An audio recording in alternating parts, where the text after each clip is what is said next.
Welcome back to Just Got Brain on BJPen.com. I'm your host Cole Sheldon. Episode 196 is live head of UFC 316. First up, we're going to be joined by Mario Bautista to preview his fight against Patchy Mix. Sorry, I got some allergies right now, but really good fight between Mario and Patchy. Mario obviously was supposed to fight Chito Vera. That fight falls off, and then he welcomes Patchy Mix, former Bellator champ, to the UFC. Mario's really looking forward to this fight. Really feels like it's a good fight for him and make a statement and prove that he's ready for those top five guys. Then we close things out talking to boxer Tristan Hamm. Just kind of get an update on his career. Always enjoy talking about fellow Canadian. He responds to Willie Diaz, who I interviewed a week or two ago, who called him out, and he really wants that fight, and just kind of give an update about all things influence of boxing, what Darren Till's doing and all that. But good show with both. Be sure to tune in, and be sure to tune in to every interviews on BJ Penn we post. Thank you all for listening.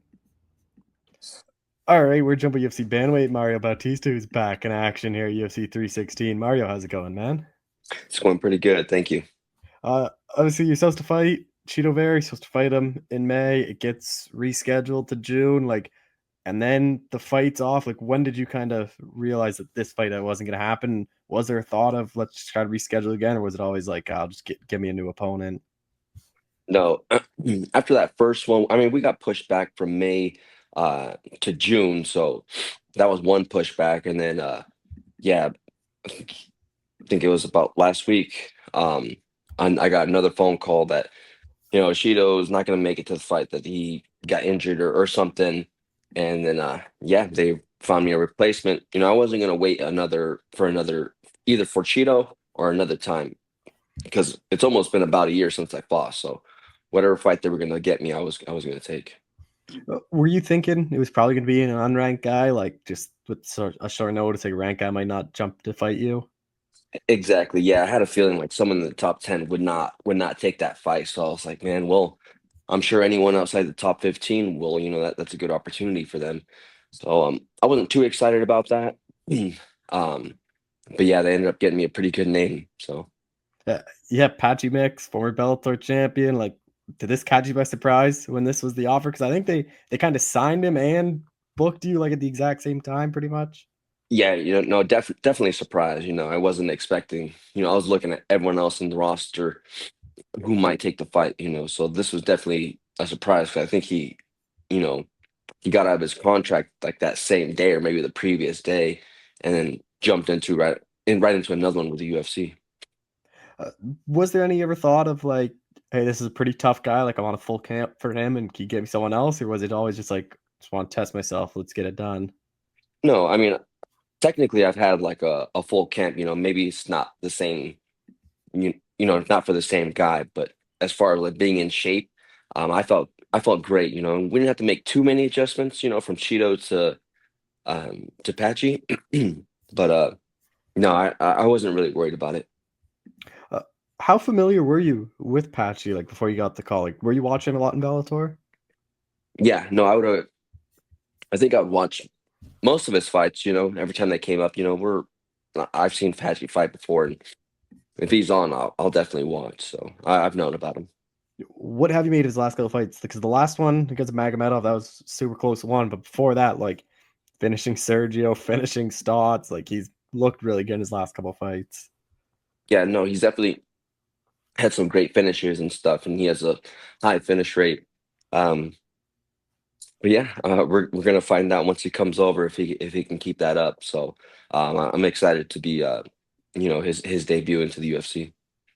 Do you think there is something to that where I know he's still fighting good guys, but it is now fighting the UFC? Maybe the UFC jitters are there, just maybe the competition wasn't the best. Can you think of that, or do you still have to always kind of prepare for the best he'll be? And if he's not, it's kind of a benefit to you.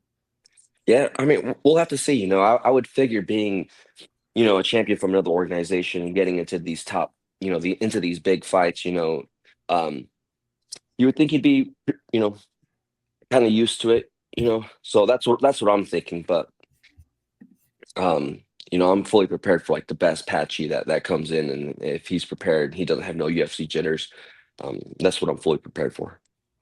He is more of a grappler than Cheeto is. So did you have to change anything up these last couple weeks before this fight of bring anyone else in or change how you were training?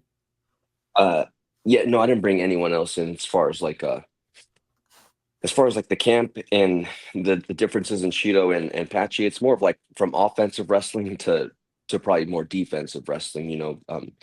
Don't want Patchy on your neck or on your back. So those are like kind of the only changes I've made. Same training partners because they have the same body type. So those are just the little adjustments that we had to make. Is there a bit of like a chip on your shoulder, so to say, just off your last fight and kind of the backlash you've gotten to kind of prove a lot of people wrong? Like you are this top guy and can win a lot of these fights. Because it seems like after that all the fight, you did get a lot of backlash for whatever reason, and then kind of the same things happening with Sahabi, which is weird. It just thinks like any close fight that doesn't get all those away, like people just seem to take it out on the person he was fighting.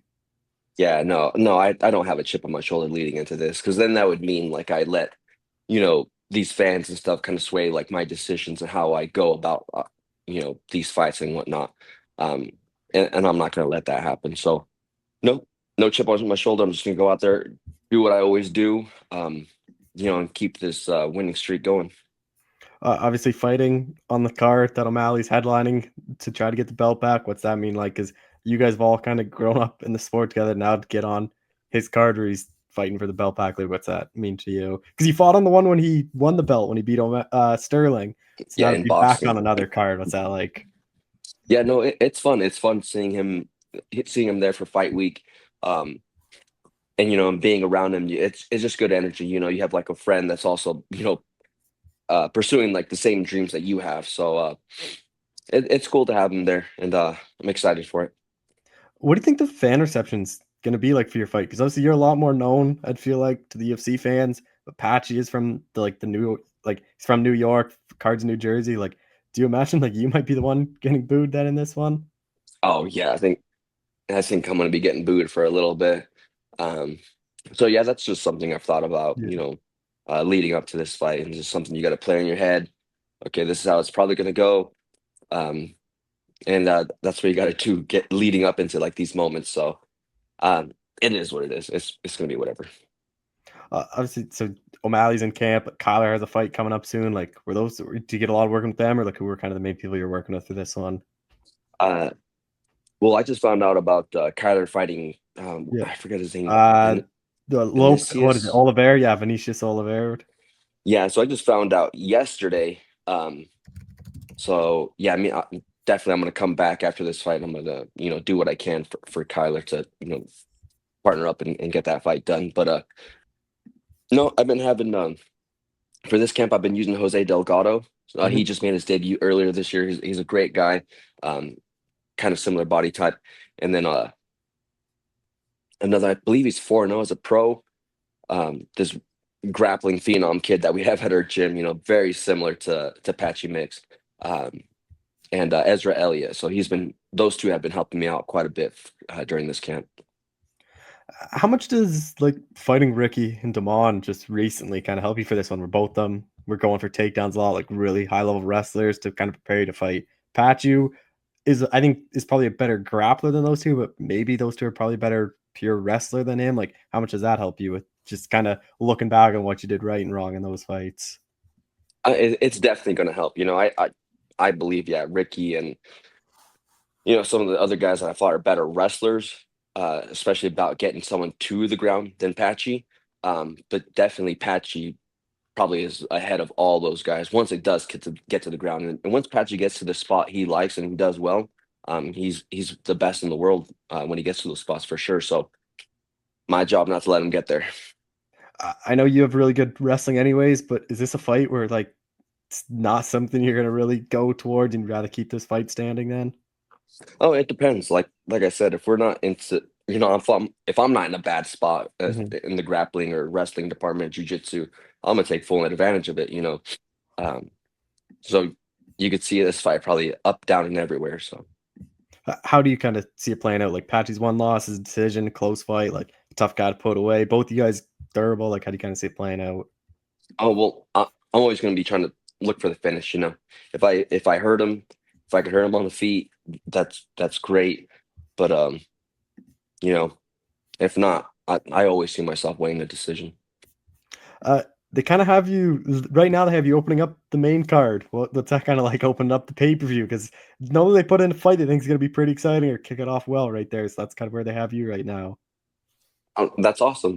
Just it's pretty cool. Get to see me fight Patchy. I'm sure everyone wants to see how Patchy's going to do in the UFC. So it's exciting to start off that card.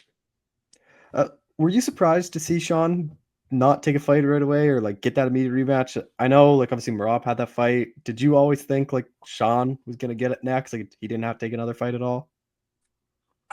No, I wasn't surprised. I think the UFC loves Sean and Mhm.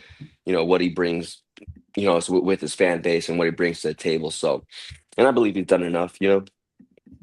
Um, so no, I wasn't surprised that they gave him the immediate rematch, and he took his time to be healthy and or get healthy anyway through that time. So we'll see. Hopefully, it plays off. You get past Patchy, like obviously he's not a ranked guy, but to me, I think would be one of your bigger wins of your career, just kind of what he's done outside the UFC. So, like, where do you think that kind of puts the division? Like, I'd have to feel like you get a top 10, if not top five guy next. Yeah, I'm hoping it puts me into the top five. We all know how good Patchy is, especially like the hardcore MMA fans. We all know how good Patchy is and where he lies ranking wise out of all the bantamweights in the world. So um, I'm hoping it puts me into the top five. The top of the bantamweight division is a bit like weird right now because like it's like Jan thinks he should get the title shot, Sandhagen thinks he should get it, like Umar's still there. It kind of feels like a lot of them aren't gonna really fight until the year card kind of happens and kind of see what happens. So like I feel like you get one of those guys who doesn't get a title shot or doesn't get matched up with a win here. Yeah, no, that would be nice. Yeah, because you're right. There is a few guys, trying to get that title shot, and whoever gets it, there's going to be a few other guys kind of hanging around for a little bit. So maybe we could set something up later on down the year. Just final thing for you, like what is kind of the goal for you this year? Like obviously just first fight of the year, kind of middle of the year. Obviously, I imagine you want to be way more active than this. Like, what is kind of the goal for the rest of the year for you? We'll see. We'll see if we get through this fight, healthy. Ideally, I would love to fight one more time at the end of the year. That was my goal. Fight early this year, maybe sneak in three, but definitely get two wins. So it's coming down to a crunch time here towards the end of the year. So hopefully we get another one. Oh, well, Mario, I appreciate the time as always. Thanks so much for doing this again. Thank you, Cole. I appreciate it. Hit it. All right, we're joined by Tristan Hamm, who's looking to get back in the boxing here pretty soon. Tristan, how's it going, man? Oh, I'm doing great, dude. And you're right. I am looking to get back into boxing here pretty soon. Uh, I know you messaged me. I did that interview with Uli Diaz. He called you out kind of right away. You messaged me saying we got to do something, do an interview. You want to get your response, like what you kind of make of his interview, him calling you out for I misfits. thought it was very interesting that he said he beat me up in sparring. I promise you, he did not beat me up in sparring. And I will tell you, I think he was very shocked with my first time sparring. He was actually my first sparring partner, believe it or not. How long did you guys train together for? He did mention in his interview that he had seen my improvement. So the we must have done 2 or 3 sparring sessions when I first started sparring, my first month ever with BJ Flores. Prior to that, I mean, maybe I played around in the ring with some friends once in a while, but that's it. Like I never actually full on sparred. So back then when we sparred, I mean, I was shooting one shot at a time. I mean, a jab, a right hand, uppercut. That's it. And then we sparred again when I was in my prep for Le'Veon Bell.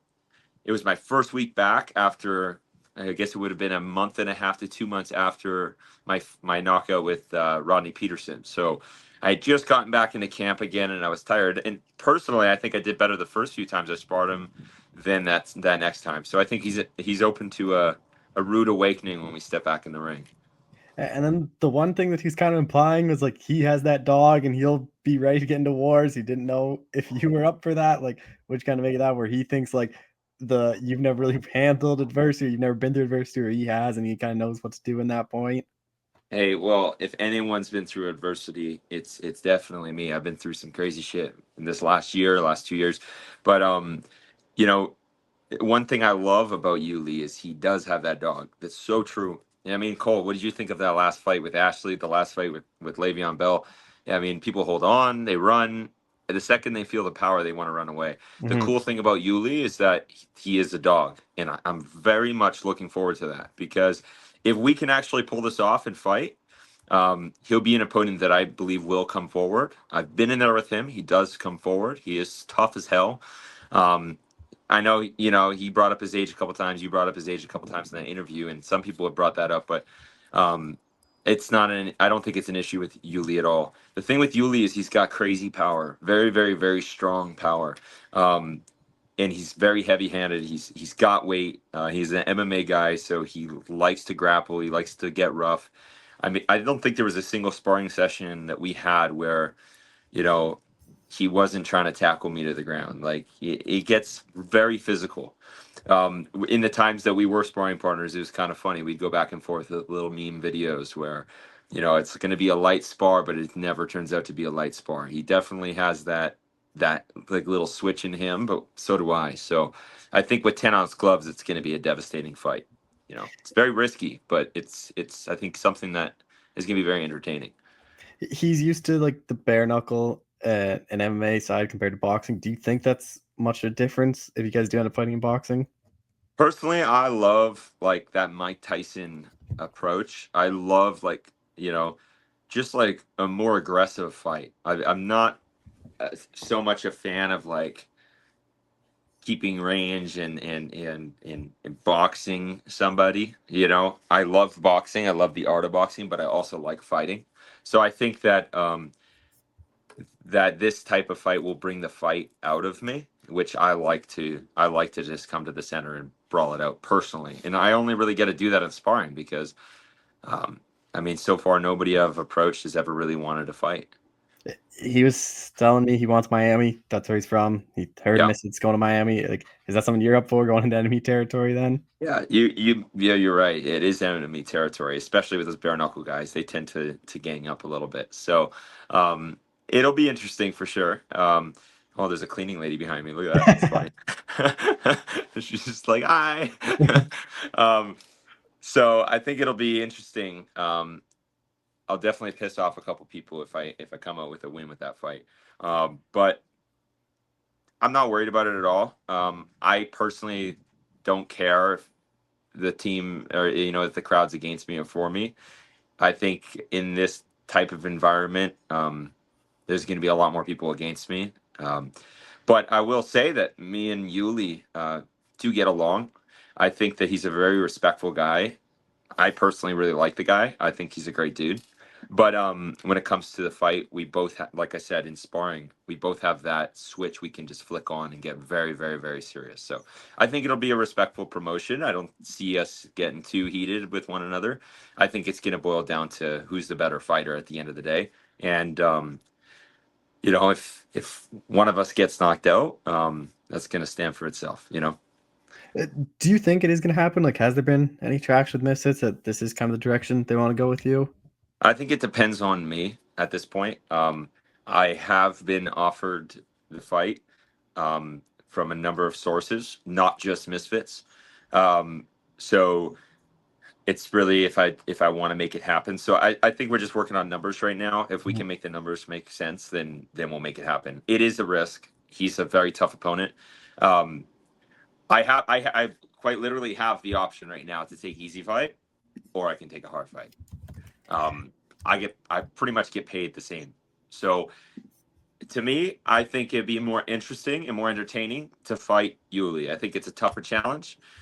It's a very interesting fight, and if I come out on top, I think that that will say a lot for the influencer space.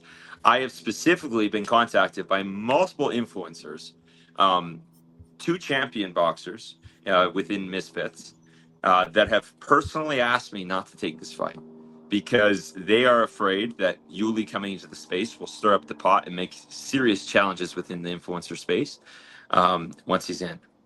So if that doesn't tell you something, you know, I don't know what will.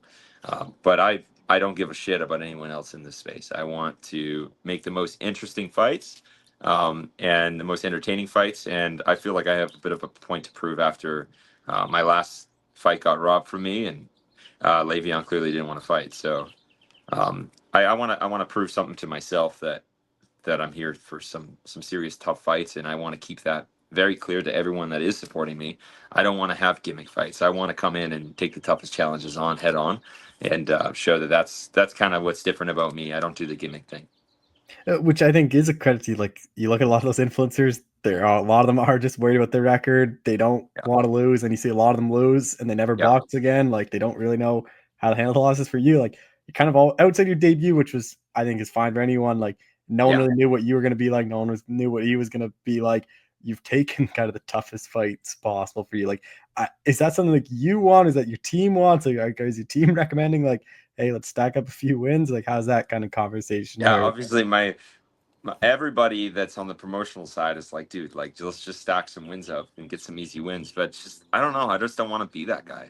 I want to, at the end of the day, know that I earned this, because at the end of the day, I'm doing this for me.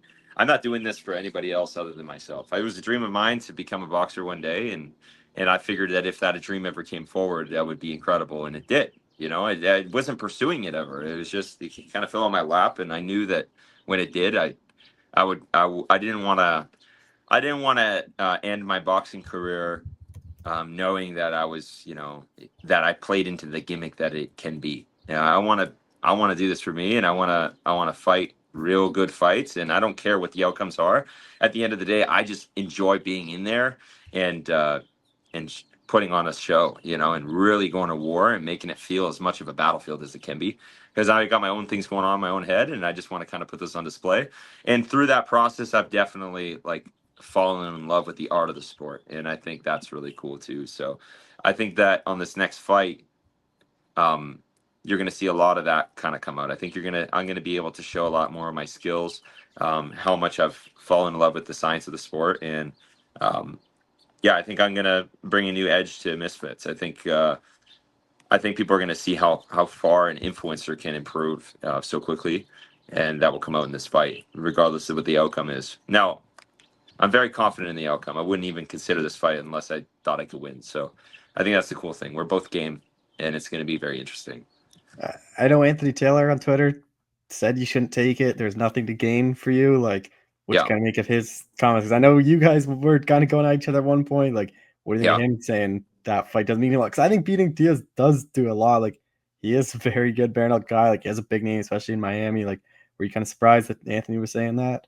That's a good point, and I appreciate your insight on that, especially with your skills, um, or at least knowledge in this space.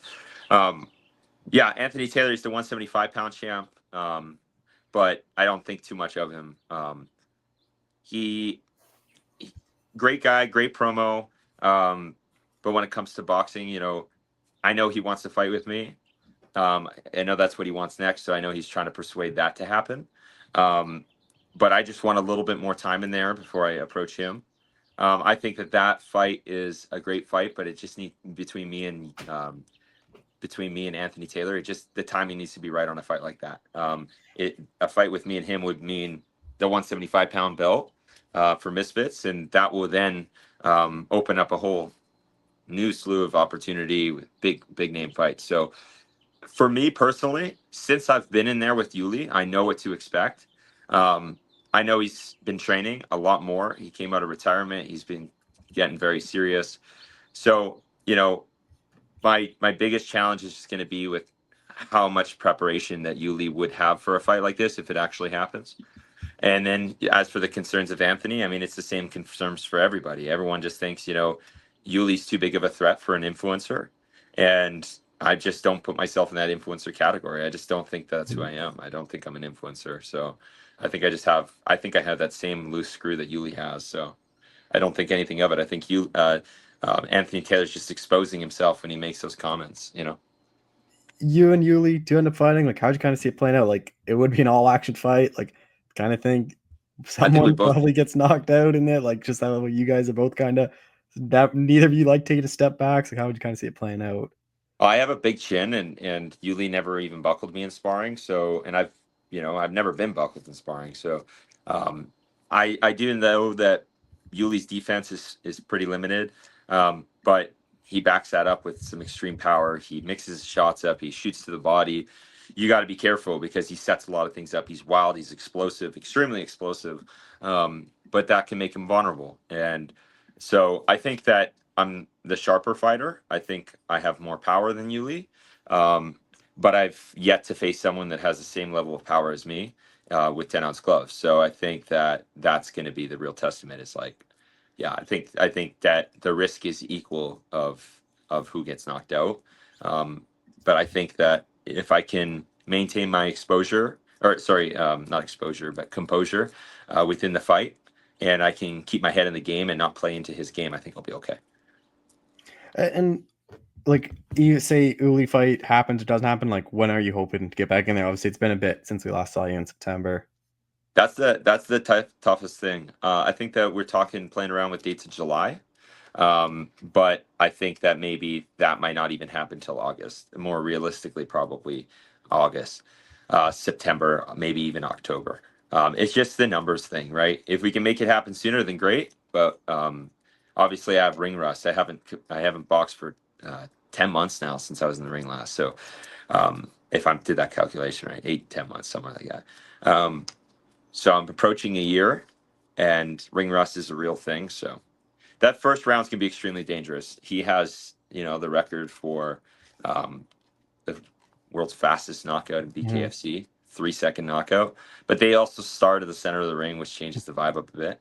But he's going to be explosive. He's going to have a lot of energy. He's going to kind of have that Mike Tyson approach to things. I know that.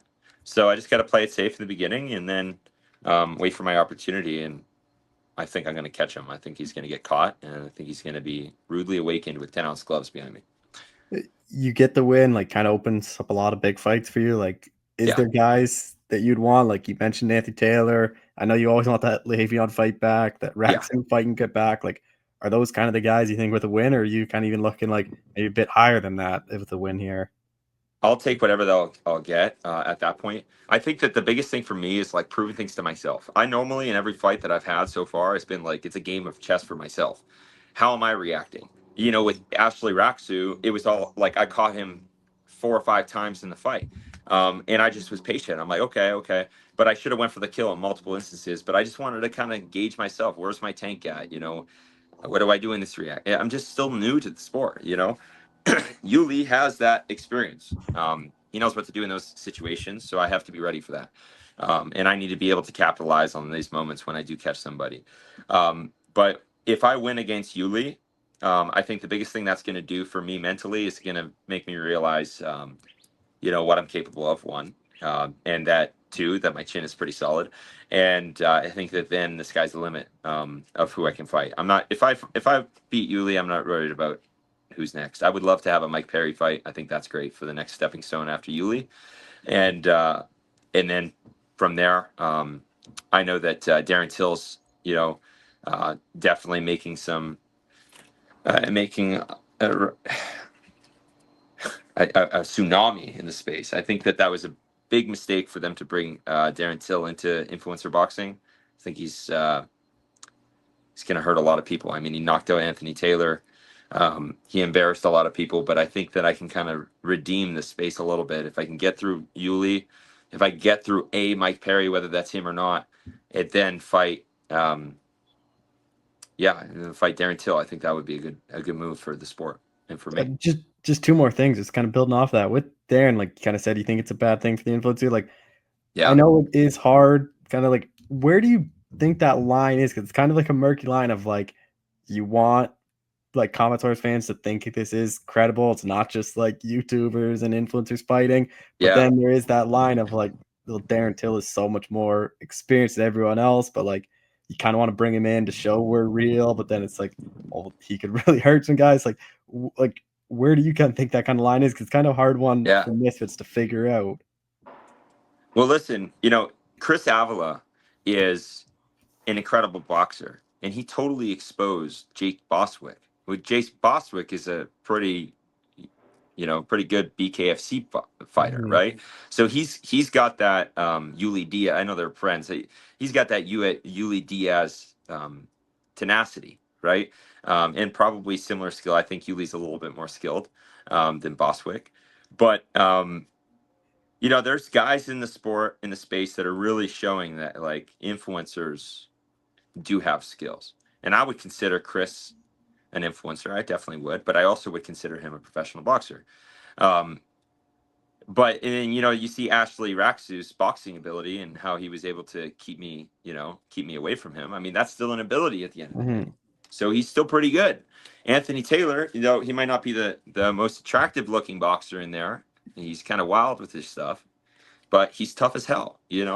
So I think that it's interesting. There is a bit of uh, shit going on within the influencer space where guys are being there's a lot of guys that are afraid to being exposed of where their real skill set is, and they're kind of hiding behind that. The comments from Anthony Taylor is an example. He got exposed by Darren Till. So then really, who was Anthony Taylor's toughest challenge? That's why I don't even think about Anthony Taylor when I think of the 175-pound champ belt. Like, I'm not worried about that fight at all. Like, I would walk into Anthony Taylor today and I know I'd win because Anthony comes forward and he would have a major problem with me. So, I don't think Anthony. I don't think Anthony wants me to get any more experience before I face him because he knows that Yuli's tough, and Anthony doesn't want to face Yuli, that's for sure. So I win against Yuli. Anthony knows that I'm coming for his belt, and he's going to lose his opportunities. So then what, right? Then there's not much left in the space, and I think that's the biggest thing. I think a lot of people within the influencer space, they're all fighting each other, but those fights are kind of all done. So everyone's kind of comparing each other. All the matchups are happening within the space. The top guys at Ashley Raxu, Le'Veon Bell, Dean the Great. I think these guys are like probably the top in Misfits, and now you have Anthony Taylor, which I think would be up there, but I don't think he's the top Misfits at all. I think he's been able to learn how to win in Misfits. He understands the game of these 4-round fights and how to win them. And then the opponents he's facing, he faced what's his name? Silva, Dave Silva. Is that his name? Dave? Gabe Silva. Gabe Silva, yeah. Dave. Dave Silva. Gabe Silva. He knocked him out, but I mean, Gabe Silva is, he walks around probably 175. Like, he's a skinny little dude. You know what I mean? He shouldn't be fighting Anthony Taylor, who walks around 205. Just doesn't even make sense. And then he's also very arrogant, and he shows that when he fights. So he got caught. But I don't think that other than Salt, I mean, did Anthony Taylor fight Salt Poppy? I don't even know. I think they did. I think they're considering a second fight too. But then Salt Poppy's dropped him weight, right? So that's like, there's these interesting matchups that are fun to see within Misfit's own little sphere. But I think that a lot of the guys within that sphere are afraid of being exposed because they want to remain that idea that they're this champion boxer and that they're so incredible, and they want to gas each other up so everybody looks tougher than they are. And there's a reason that none of them want to fight me. I bring views, I bring money, I bring viewership. People show up to our fights, on weigh-ins, on press conferences, in the fight. The crowd is roaring. So there's no reason other than pure skill that people don't want to face me. And there's no reason other than intimidation that people don't want me bringing in real challenging fights into the space. And they see that as a threat because they see what BJ Flores did with Jake with bringing in real competition into the space. Nobody wants to fight those fights. That's why you don't see them. And then Darren Till comes in and everyone is getting knocked out. So, I just want to become the best possible fighter and take this whole thing to the next level and then take on real challenges like Darren Till. And I'm not going to get there fighting these influencers. I'm going to get there by having extremely tough challenges and fighting guys that really know what they're doing. From my fight with Le'Veon, I got a little better. From my fight with Ashley, I think I got dramatically better. And then in the fights I've had in sparring since then with the opponents that I've had, I think I've gotten astronomically better. I would say I'm probably 5 times the fighter than my Ashley fight. So, I think it's just going to be very impressive in the next one. I think that these tough challenges definitely will make me a better fighter, and that will up the competition. And I don't even think I'm in the same category as these guys anymore. Just final thing, you get a big win your next fight. You got to drag Misfits back up to Canada for you. Oh, I would love to. I want to go to Yukon for sure and have a fight there, but it's a bit of a hike for people. But I mean, if Turkey Al-Sheikh is doing these Alcatraz fights, I mean, come on, there's got to be a way we could do a fight up in Canada. I know MVP just did that fight in Toronto, so I would love to do that. Well, Tristan, I appreciate the time as always. Thanks so much for doing this again. Hey, thank you, dude.